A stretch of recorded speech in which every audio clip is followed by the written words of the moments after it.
Parlons un peu des éditeurs de texte. Il existe effectivement de nombreux logiciels dédiés à la création des sites web. Mais je vous rassure, vous n'aurez pas à débourser un seul centime. Pourquoi aller chercher un logiciel payant est compliqué alors que vous avez déjà tout ce qu'il faut chez vous? Et oui, accrochez-vous bien parce qu'il suffit de bloc-notes. Incroyable mais vrai, on peut tout à fait créer un site web uniquement avec bloc-notes, le logiciel d'édition de texte intégré par défaut à Windows. D'ailleurs, j'avoue, c'est comme cela que j'ai commencé moi-même. Il y a cependant des logiciels plus puissants aujourd'hui et personne n'utilise vraiment bloc-notes. On peut classer ces logiciels de création de sites web en deux catégories. Les WYSIWYG, what you see is what you get, ce que vous voyez et ce que vous obtenez. Ce sont des programmes qui se veulent très faciles d'emploi. Ils permettent de créer des sites web sans apprendre le langage particulier. Parmi les plus connus d'entre eux, Mozilla Composer, Microsoft Expression Web, Dreamweaver, etc. et même Word. Leur principal défaut est la qualité souvent assez mauvaise de code HTML et CSS, qui est automatiquement généré par ces outils.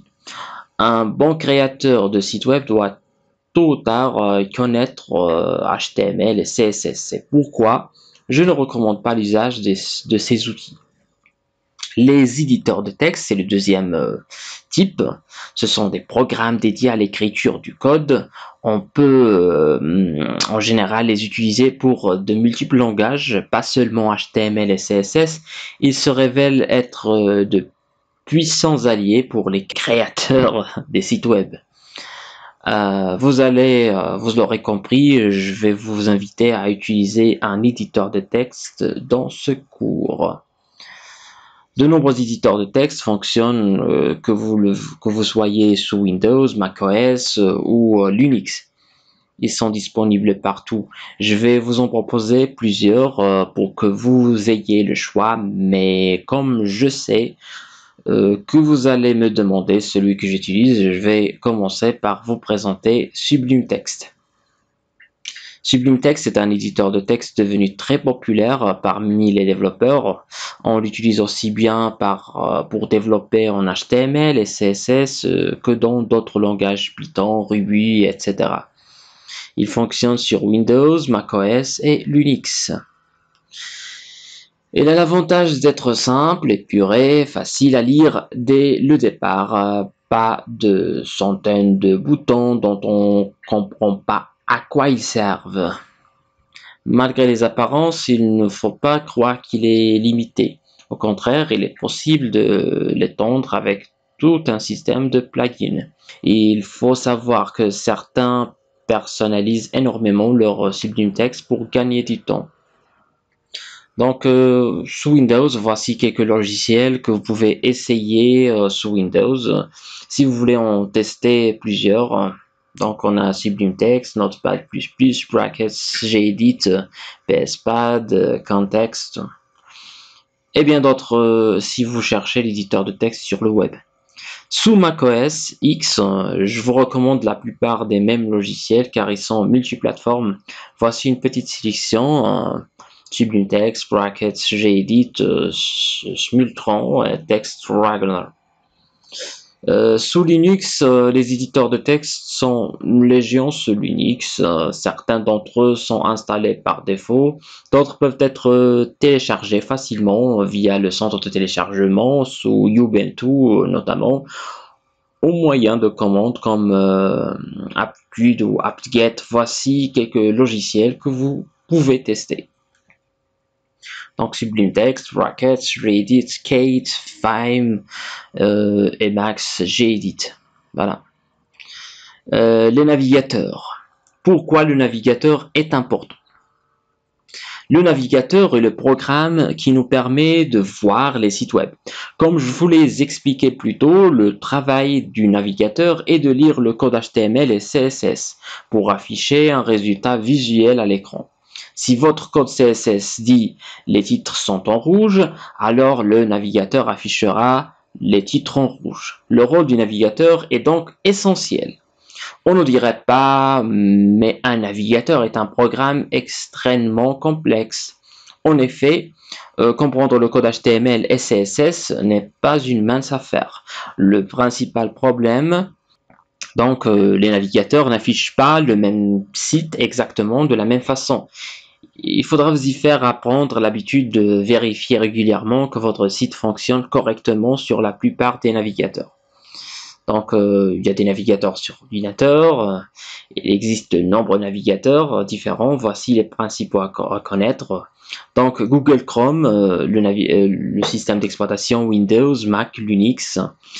Le navigateur de Google, simple d'emploi et très rapide, c'est le navigateur que j'utilise au quotidien.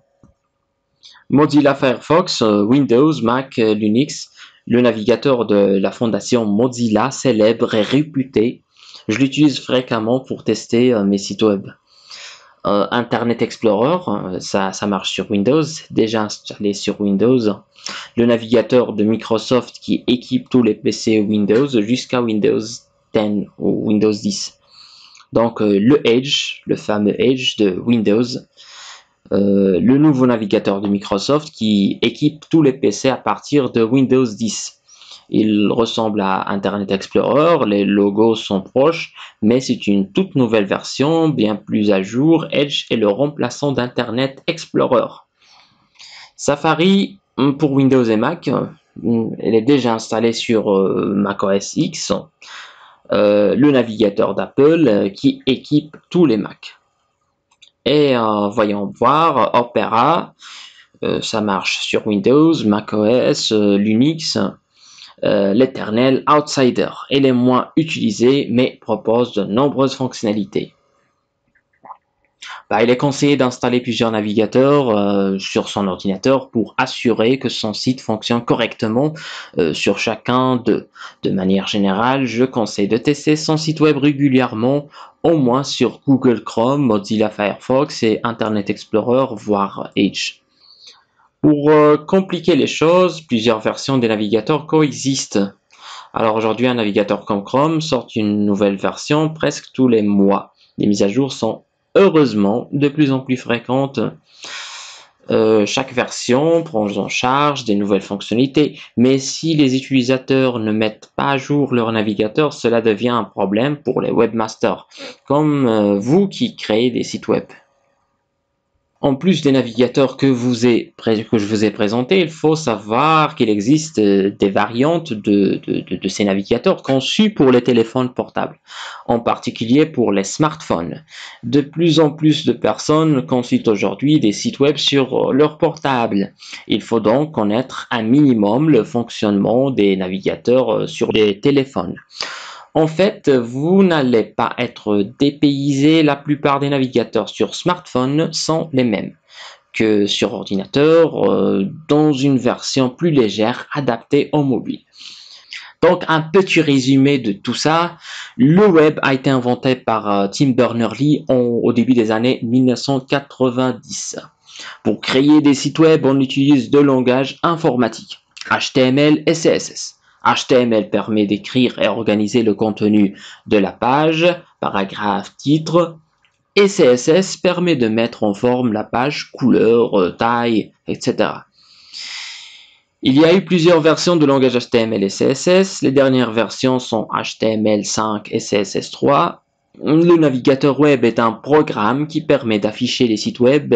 Il lit les langages HTML et CSS pour savoir ce qu'il doit afficher. Il existe de nombreux navigateurs web différents, Google Chrome, Mozilla Firefox, Internet Explorer, Safari, Opera. Chacun affiche un site web de manière légèrement différente des autres navigateurs.